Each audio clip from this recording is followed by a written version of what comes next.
gang, it's me, your old Uncle Todd here, looking at another old film. This time we're going to look at an Ed Wood film.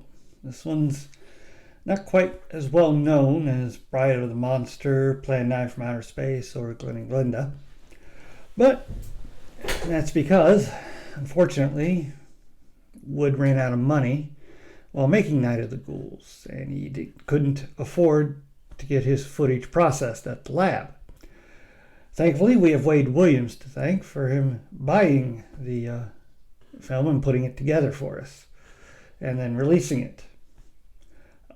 It is considered to be the third in the Kelton the Cop trilogy, because Paul Marco's character of Kelton appears in Bride of the Monster, Plan 9 from Outer Space, and this film. The film, as Plan 9, opens with Criswell emerging from a coffin.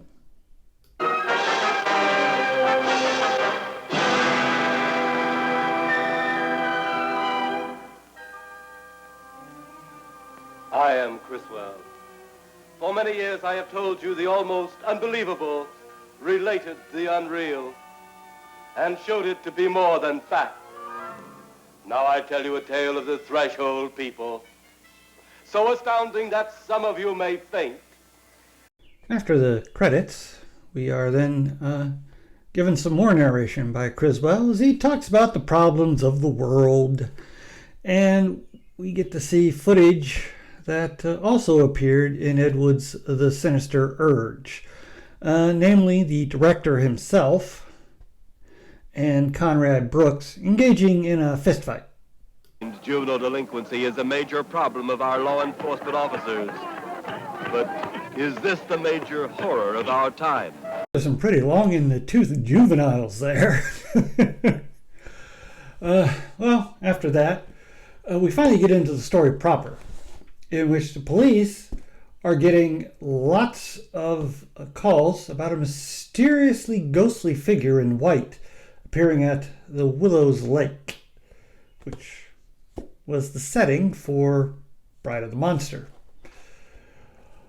This time we're switched over to a couple making out, and the guy gets a little fresh and the girl runs away, and they run into a woman in black.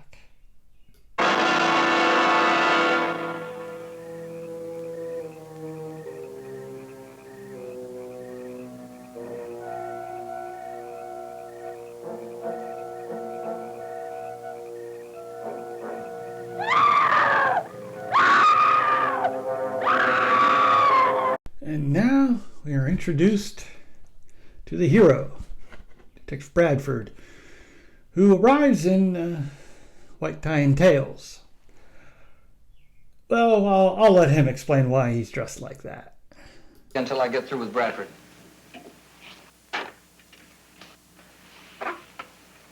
Well, what the well-dressed police lieutenant will wear. Pretty neat, huh? Yeah, but I can't see no place to carry a gun. Who needs a gun at an opera opening? It's all according to who's singing. I wasn't thinking about opera. Explanation out of the way. Truth be told, the real reason he is wearing that is so that he can match footage Wood had shot earlier of him for a failed anthology pilot in which he was a theater impresario and had the tux on for a grand opening kind of thing. Anyway, back to the actual film. The captain, played by an actor named John Carpenter. No relation to the director. Anyway, at least I don't think so. Well, never mind. The captain tells Bradford about a story he had just gotten from an elder couple in which they saw the white ghost over at the Willows Lake, and Bradford has had experience in the case that involved the mad scientist from Bride of the Monster, although it was a different actor and a different character in that movie. He assigns him to go look into it, and he gives him Kelton to go with him. And here we are, finally getting to see the comic stylings of Paul Marco. Yes, sir? Come in here. Yes, sir?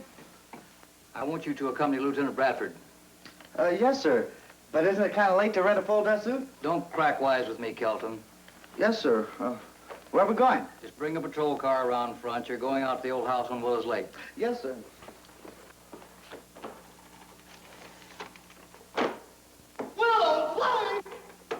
Oh, comedy gold. Right there, ladies and gentlemen. Comedy gold. Anyway, they go to Willows Lake, and the old house that supposedly been burned down in the last time they were there has been rebuilt or something. And so Bradford goes in, and we are introduced to Dr. Acula. Yeah, you gotta say it real fast. Dr. Acula. Dr. Acula. That was a thing Ed would like to. He was always trying to put that in his films. And this time he finally got to do it. Dr. Acula is going to be played by Ken Duncan, who's famous as a character actor in the 30s and 40s and into the 50s, mostly in westerns and serials as a bad guy, usually one of the gang or a Confederate of some kind. But here he gets to play the main baddie, and he's relishing it. That clapper on the door was meant for announcing visitors. I'm afraid I owe you an apology. Obviously. What is the meaning of this intrusion on our privacy? There are others in this house? Many. The living and those gone beyond, the dead. But I can't see where that's any of your affair. The living and the dead? Well, yes. Yes. Then I found the right place at last. Turns out Dr. Acula is a spiritualist. And we are witness to one of the lamest seances ever put on film. Wishes the arising of her dear departed husband Wingate, we tonight will bring him from that which was thought to be his final resting place.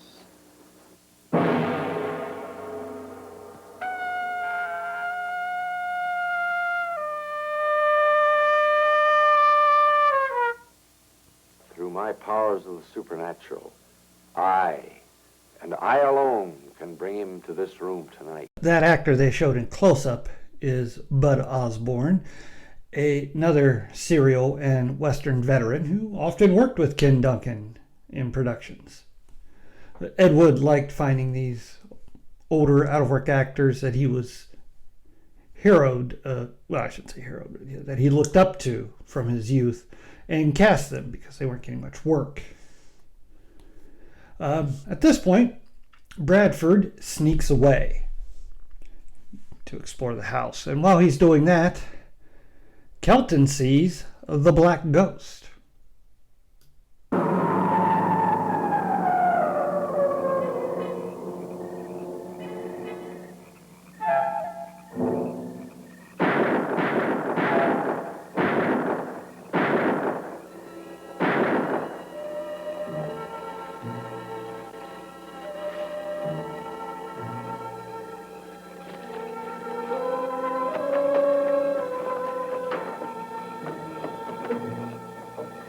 That bit of comedy, I'm sure you were all busting a gut on it.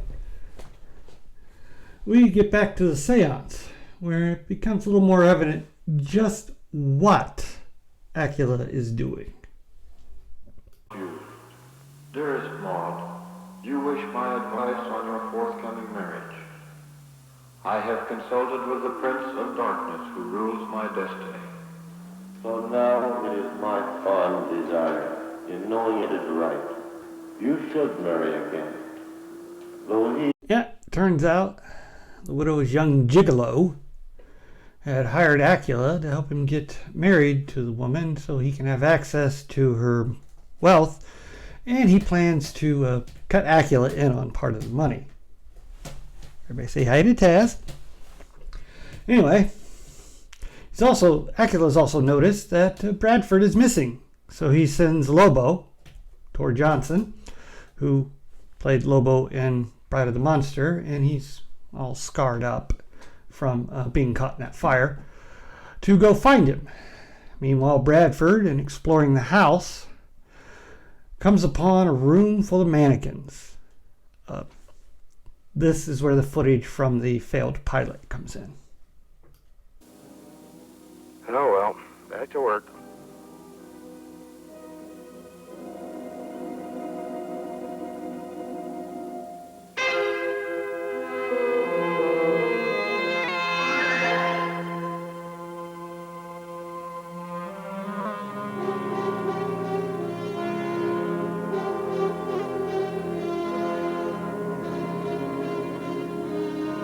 To give Wood credit, that was actually kind of spooky.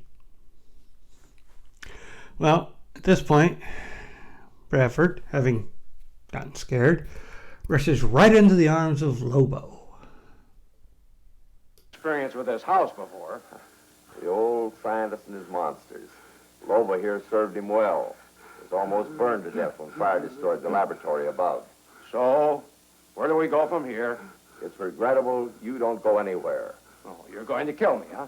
What would you do if you're in my position? That's rather foolish, you know. What makes you think you can get away with a thing like that?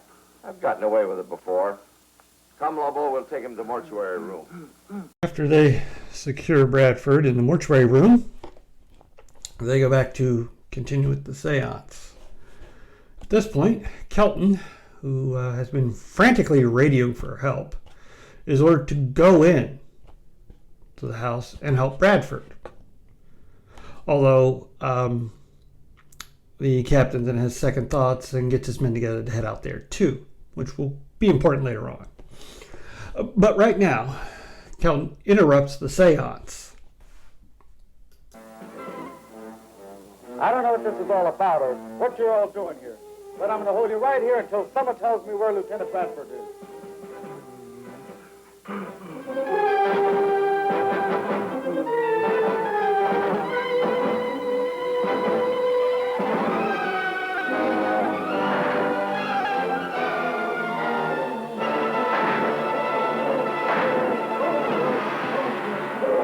Lobo's tough. 2 bullets, and he just kept coming. Well, Lobo takes him off to put somewhere, and Agula decides to call off the rest of the seance. The spirit world is disturbed by all these interruptions. So while he's getting people away, Bradford escapes from the mortuary, and in searching around, he comes upon Kelton. Led across the room toward the coffin at the back wall.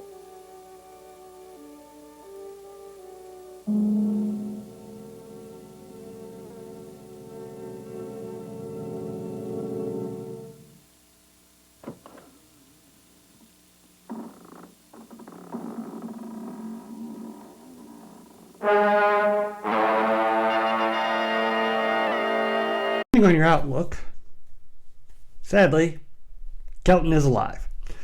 After he's brought to by Bradford, they smoke some cigarettes and compare notes. And then they're going to plan on bringing the full might of the law down on these people. Meanwhile, Acula has been given a check by the gigolo, $10,000. Well, that's enough for him and his gang to pull up stakes. So while he's taking off his makeup, the white ghost is telling him about the black ghost he's been seeing around. The white ghost being an actress he had hired. He scoffs at her. And Bradford and Kelton, in making their move, come upon Lobo again. Those characters will find us soon enough.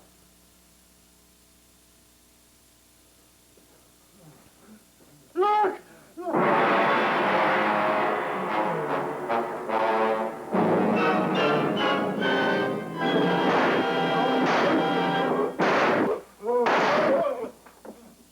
Lobo. He never really had a chance. Anyway, hearing the gunshots, Acula's men rush to take on the police. and they are gunned down too. Acula and the White Ghost use the opportunity to make their escape, and suddenly we have an entirely new plot introduced in the last few minutes of the film. Good evening, Dr. Acula. We have been expecting you. Who are you?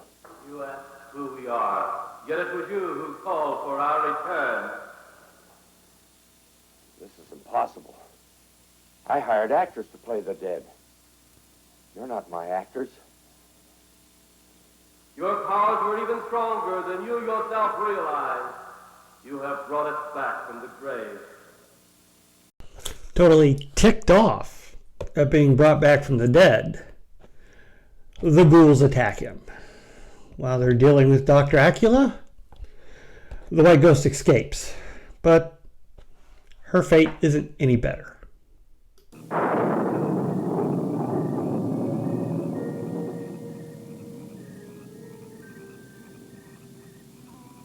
It is time for you to join the others in the grave. So in what could almost be called a poetic shot, the White Ghost is led off into the afterworld by the Black Ghost. Meanwhile, Bradford and the cops come upon what the ghouls did to Dr. Acula. Well, at least we know where Dr. Acula is. Yeah, what about those? Yeah. There's a lot of things about this case I don't understand. Captain, there's a lot of things about this movie most people don't understand. After a brief epilogue by Criswell from his coffin again, we get the credits, and that's how the movie ends. Now, a lot of people, they like to kind of make fun of Ed Wood. His dialogue is kind of hacky and repetitive, and his shots have trouble matching up. And he overuses stock footage when he doesn't have any other alternative because he doesn't have much money. But unlike a lot of wannabe filmmakers, Ed Wood not only made a film, he made several, and got them released. That in itself is a success story. Much like the same can be said for Ted V. Mickles or Ray Dennis Steckler or Coleman Francis. They were not great artists, but they did get their work made and released. The film has a lot of Wood's usual production problems, mostly due to money. Although the makeup for Tor Johnson's Lobo is pretty good. And the acting's okay. After all, you had some pros like Ken Duncan and Bud Osborne. And, of course, you had Duke Moore, who only appeared in Ed Wood movies, and he's pretty good. Paul Marco's somewhat amusing as Kelton. No comic genius or anything, but for what he's doing, it's acceptable. The film has some crazy plot twists in it. I mean, the ghouls had just come up out of nowhere, and then they turn to skeletons, suspiciously looking like the same skeletons that were at the table during the seance. But again, that's a budget problem, and you can't really have too much to complain about that. Is it as good as like Plan 9 or Bride of the Monster? No, but Plan 9's more infamous just because of it's got more problems than even this film has, with day and night switching back and forth, Tor Johnson's inability to give dialogue, things like that. But not as good as Bride of the Monster, which is probably my favorite of the three. It's also the best made and has the best plot, although it is a throwback to the 40s. All in all, I enjoy this film for what it is, and it's not the worst Wood did, but it's not in his upper echelon of films either. Well, that's all I have for tonight. Hope you all enjoyed the look back at one of Ed Wood's less well-known works. and hope you have a good evening. Also, do not forget to hit like, share, and subscribe, and stay after the credits for my favorite shot.